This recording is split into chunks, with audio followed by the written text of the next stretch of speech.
And welcome back to SWBA Today. And in today's episode, we are doing some Game 4 recaps. We're going to be looking back at Saturday and the last game of the evening, the Golden State Warriors versus the Houston Rockets. Then we're going to be looking at the thriller that took place here earlier between the Detroit Pistons and the New York Knicks. And then we're going to be talking about a game that is currently in progress at the time of this recording, the Los Angeles Lakers versus the Minnesota Timberwolves. And so let's go ahead and start with our Game 4 recaps, and starting with the last game yesterday.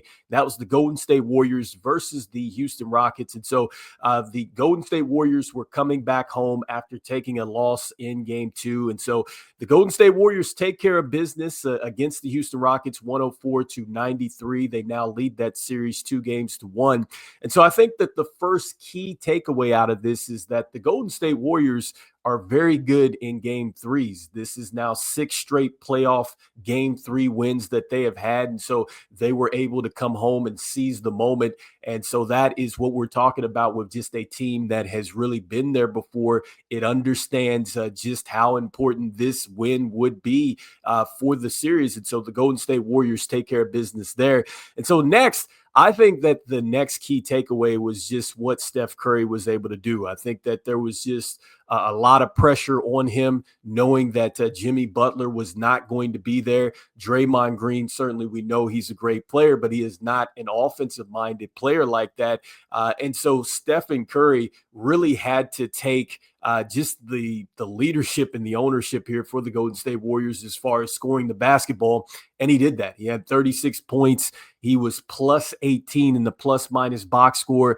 But more importantly, for Steph, 41 minutes. So he played 41 minutes in this game, 12 of 23 from the field and 5 of 13 from downtown. And I think that every time that he took a three-point shot and hit it, really it was at a big moment when Houston was trying to claw back into the game. And it was just really kind of these momentum takers. And so, look, Steph Curry, he hit some tough shots and just really some backbreaking shots, I think, to the Houston Rockets. And next, I think the Golden State Warriors and their bench played well. You had Gary Payton II. I thought that he did a terrific job with his off-ball movement, which led to some scores for him. He had 16 points. He was 7 of 9 from the field and 2 of 3 from downtown in 21 minutes. Really looked like just the player that has been a part of their championship runs before. And so that's why they love Gary Payton II there. And then Buddy Hield, we know he can shoot the basketball. He showed that at the beginning of the season. It's been kind of a little bit of an up and down type of season, but off of the bench yesterday, I thought that he was pretty phenomenal for them. 17 points. He was plus 14 in the plus-minus box score. He also hit some big shots as well, 5 of 11 from downtown and 6 of 13 from the field. Speaking of Draymond Green, look, defensively, he was all over the place. He was an absolute irritant to the Houston Rockets. And so Draymond Green just doing Draymond Green type of things, plus 12 in the plus-minus box score, 7 points, 8 rebounds. He had 4 assists, 2 steals, 3 blocks. Like literally, that's just Draymond Green, man. So spectacular defensive play there. And then from Jonathan Kuminga, only 7 points in this particular game. I still think that he's going to be a big key for this series for the Golden State Warriors, especially without Jimmy Butler. But more importantly, the Golden State Warriors get a chance to rest Jimmy Butler some more, which really that's not a good sign for the Houston Rockets. And so on the other side of things, when you look at the Houston Rockets, I think that the first key takeaway out of this is that Jalen Green, 9 points, 4 of 11 from the field, 1 of 5 from downtown, and a negative 14 in the plus-minus box score. He did have 5 assists and 6 rebounds, but we've talked about this several times, on SWBA Today, and that is that Jalen Green cannot have these type of situations where he has the lowest of lows. He literally had 38 points and he came back with 9. And then what I would be concerned with as well is that he only shot the basketball 11 times. I think that as the leading scorer for this team, you got to take more than 11 shots. He has to take more than Van Fleet. He has to take more than Alperen Şengün, who had 15 and 11. And he has to also take more than Amen Thompson as well. Like he has to take a lot more shots. And so aside from that, it's a good sign from Houston that you see Van Fleet played very well. He had the 17 points in this game, so he had been struggling. Then with Jabari Smith Jr., you got some good, contribution from him off the bench with the 12, and then 8 from Tari Eason, and then 8 from Steven Adams. So that has been there for the Houston Rockets. But again, your main guy has got to be a lot better. And then as far as the rebounds were concerned, the Rockets won that 51-45, which has really been the superpower for this team. But I think probably the shocking stat out of this is that the Golden State Warriors, without Jimmy Butler, without Quentin Post really playing really good in this game, they outscored the Houston Rockets 44-38. I thought that was a real shocker for me. The fact that you look at this Golden State Warriors team, and it's not like that they have anybody that can beat you up necessarily in the paint, and Quentin Post only had 2 points. And so you just cannot lose the points in the paint. And so 2-1, let's see what happens. I think that this was a huge kind of momentum shift for the Golden State Warriors, being able to rest Jimmy Butler, a couple more days, and then probably seeing if he's ready to go.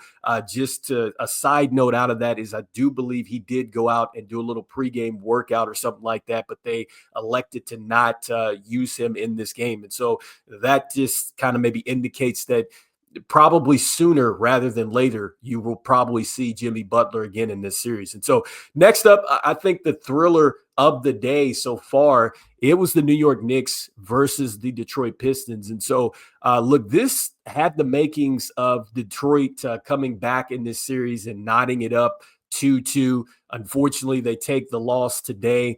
And, man, this was a big one because now you have the Knicks. They lead the series 3-1. They won 94-93 in this game. It did come down to a final possession. And really, I think it was a foul that should have probably been called.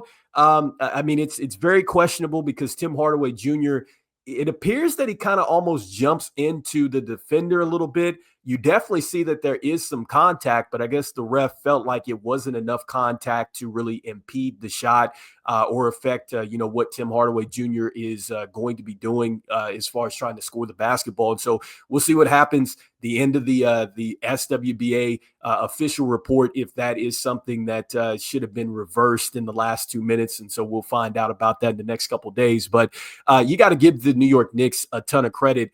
And I think for the Knicks, it starts with the guy that we're looking at on the screen in Karl Anthony Towns. I thought that Karl Anthony Towns was huge in this game. 27 points. He was +5 in the plus-minus box score, 5 of 7 from deep.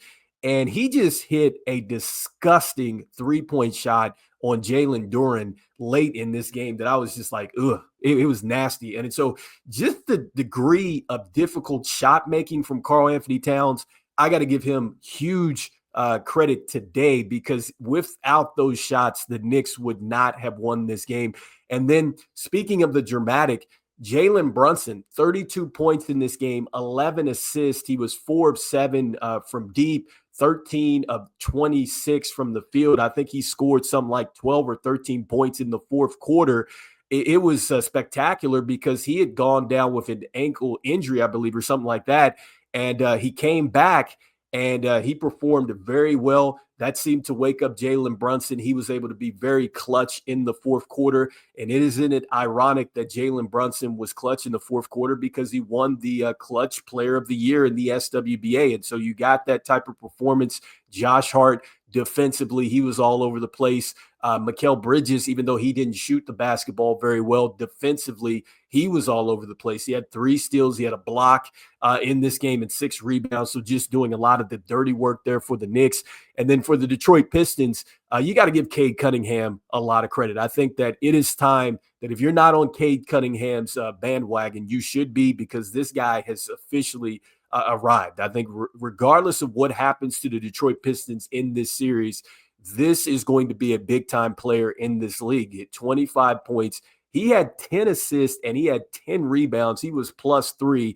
And what I love about Cade Cunningham is he's made the adjustments each and every game. And that's something that a lot of players, when they get to the playoffs, generally they get kind of shaken up by the defense, and then it kind of throws them off. They have a tough series, and it generally takes them like maybe a series to really learn that. Then the next season you see them take off. I think that Cade Cunningham has really grown a lot in these 3 games in this playoff series. So I see a lot of upside for the Detroit Pistons. Tim Hardaway Jr., he was big as far as scoring the basketball with 14 today. Tobias Harris, a slow start, really got it going. He had 18 points. And then Malik Beasley, man, he hit some big-time three-pointers in this game. I think at one point, the Detroit Pistons had a huge run going where they were on top of the Knicks because they were down by a lot. And you got to give the Detroit Pistons a lot of credit with the defense that they played. They held the New York Knicks to the second fewest points that they have scored in a quarter all season, only 14 points. And to give you, kind of just what that means, I think that the Knicks had 49 points, if I'm not mistaken, at halftime. They only finished the third quarter with something like 50 or 50, 60 points, something like that. But it just really, the defense, the way that they turned it up, you got to give the Detroit Pistons a lot of credit. And so a tough loss today for the Pistons. We'll see how they respond. I don't think that they're going to be shaken going back to Madison Square Garden, especially since they've already won one in this series. And realistically, look, they were right there in game 1. I think that that's a game that you say the Pistons really should have had. They fell apart in the fourth quarter. And once again, they fell apart after they got up on top of the Knicks. They didn't make the plays that they needed to, and the Knicks were able to take advantage here. And so the Knicks now 3-1. They got the Detroit Pistons on the brink. And so lastly, I want to talk a little bit about a game that is currently going on, and that is the Minnesota Timberwolves versus the Los Angeles Lakers. And so we've been talking about this, just a couple times on the show, and just talking about the first quarter really for the Minnesota Timberwolves, and just how they've really dominated, I think, really throughout this series. And so in this quarter so far, 32-28, the Lakers led the first quarter. Currently, it is 35-31, 10:23 to go in the second quarter. Currently, it's 3-3 in the second quarter as far as the points scored. But yet again, look, with the Lakers, you got to have almost a spectacular start, and they've only won like that first quarter. And then after that quarter, really, that's where the Timberwolves have taken it to the Lakers. I expect for them to turn it on just like they've been doing over the last couple games. They're really going to put it on the Lakers in the third and the fourth quarter. And I think for the Minnesota Timberwolves to take full control of this series, they're going to need to do a lot of what they did in game 3, which is go out and attack the paint relentlessly, because when you look at the Lakers, they just do not have any type of rim protection or anybody that is going to really command a lot of presence down there so they can be had there. And then I think offensively for the Timberwolves, they have so many ways that they can beat you. And with Anthony Edwards currently right now in this game, he has 9 points. He has 3 rebounds. He has an assist. He's 1 of 3 from downtown and 3 of 6 from shooting overall. I just think that if Anthony Edwards is going to be a scorer, that's fine, but then you have to take away the others. And so you have to think a little bit like maybe what the Pacers have been doing to Giannis, where they've been letting Giannis go bonkers, but they've been taking away everything else. And that wasn't the story to their series, which we'll talk about here later on. But this is kind of what the Lakers are going to have to do if they're going to slow down the Minnesota Timberwolves. If you're going to give up something, you can't give up everything. And so we'll see if the Lakers can adjust to that. And they've also got to play a little bit faster. They've got to find a way to really stop this hero type of basketball that they play, where it's kind of like, okay, Luka, it's your turn. Now it's LeBron's turn. Kind of that kind of situation. So right now, currently at the time of this particular broadcast or podcast, I should say, 13 points for Luka. He's 5 of 10 from the field, 2 of 2 from the free throw line. He's +4, so looking a lot better than he did in game 3. He was dealing with the illness. Let's see what happens throughout this game. And currently LeBron James, 12 points, +3 in the plus-minus box score. He's already 4 of 4 from the free throw line. He has not missed a shot so far in 12 minutes, 3 of 3 from the field, and then 2 of 2 from downtown. So let's see if LeBron James can continue on with this pace. I think that was another thing that was talked about at the end of game 3. Because this game was an early turnaround, LeBron James, exerted so much energy to keep the Los Angeles Lakers in this game only to lose. Could he come out and bring the same type of energy in a must win for the Los Angeles Lakers? And so when we come back, we'll be talking about the conclusion of this game. And we're also going to be previewing the other games that are coming up here later. We have the Boston Celtics and the Orlando Magic coming up. We also have the Indiana Pacers versus the Milwaukee Bucks. And so we'll be previewing both of those games. And so for today, a special gift on a Sunday, we got two SWBA Todays coming out. And so you have this one. We have a later one coming out before those games get ready to take off. And so as we always say, see the game and be the game. I will see you guys on the next one. All right, peace.